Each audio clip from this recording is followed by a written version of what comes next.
qui s'apprête à rentrer sur cette pelouse donc, du campus PSG avec le coup d'envoi à 14h30. C'est parti ici à Poissy au campus PSG. Le PSG deuxième du championnat reçoit le Havre, le 8e. C'est tiré par la capitaine, c'est sortant avec la tête de Vansgaard qui était mis placé. Inès Benyaya, ça va être rentrant, la déviation, la parade énorme. Elle repasse derrière avec Vansgaard.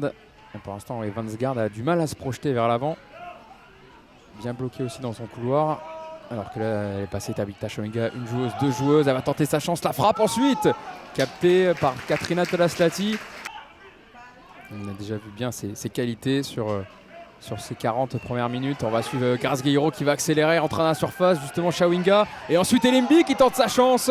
La parade décisive qu'il récupère. Heureusement, attention à ces pertes de balles Pénax parce que les Parisiennes, il ne faut pas leur en laisser 50 des comme ça. Alors pour l'instant, ils n'arrivent pas à le montrer. Et peut-être ici avec Lorena Fazer, Marie-Antoinette Katoto, le crochet.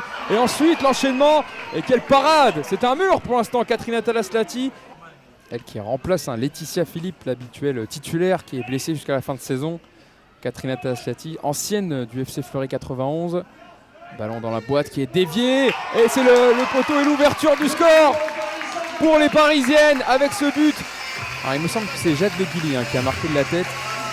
Et ouvrir le score pour le Paris Saint-Germain après avoir buté plusieurs fois sur Katrina Tolaslati. Cette fois, ça fait mouche. C'est 1-0 pour les Parisiennes. Qui est capable, je pense, à un moment donné, de venir nous soulager. Et c'est d'ailleurs la pause, la mi-temps sur ce corner, cette situation avec Katrina Tolaslati qui a pu se relever. 1-0 à la pause pour les Parisiennes avec le but de Jade Le Guilly. On l'avait vu contre l'Ajax en Ligue des Champions.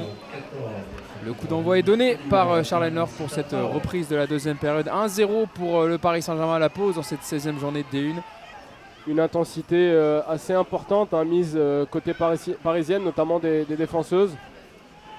Alors qu'on va suivre ce ballon pour Vansgaard qui va remettre sur Karchaoui pour son premier centre et trouver Tabitha Chawinga pour le 2-0 pour le Paris Saint-Germain qui au retour des vestiaires enfonce le coup 2-0 grâce à sa buteuse redoutable Tabitha Chawinga. On espère pour l'intérêt de ce match qu'elles vont revenir dans le coup justement la couronne, peut-être ici justement avec Michaela Cardia qui récupère ce ballon dans la surface, qui va peut-être tenter sa chance, elle repasse derrière, essaye de trouver au second poteau. Venir s'appuyer sur Chawinga, la projection avec Magnaba Folke, le centre de Karchaoui en retrait. Elle va retrouver ce ballon, Folke, la frappe captée par Tolaslati, bien placée parce qu'elle était puissante cette frappe. Je vous le dis, si dans les 5 minutes elle marque ce but, ça peut vite tourner différemment. Il ne faudrait pas que ça soit un but, mais dans l'autre sens pour Tabitha Chawinga notamment qui accélère et qui trouve l'ouverture pour le doublé. Tabitha Chawinga encore une fois décisive qui marque de son emprunt à cette rencontre. Ça fait 3-0 pour les Parisiennes. Là, elles savent que l'équipe du Havre est très dangereuse sur ce type de phase de jeu. Elles se sont préparées mentalement et elles appliquent. Sakina Karchaoui qui va centrer la tête de Géa Davis pour couper ce centre. Ça va revenir dans la boîte avec peut-être le 4e but pour les Parisiennes, signé Annalie Vansgaard qui à la réception de ce centre coupe bien. 4-0 pour les Parisiennes. C'est lourd le score pour le Havre, mais c'est mérité. Dernier ballon pour les Havraises qui ont eu du mal aujourd'hui, qui va se terminer sur ce score de 4 buts à 0 pour les Parisiennes.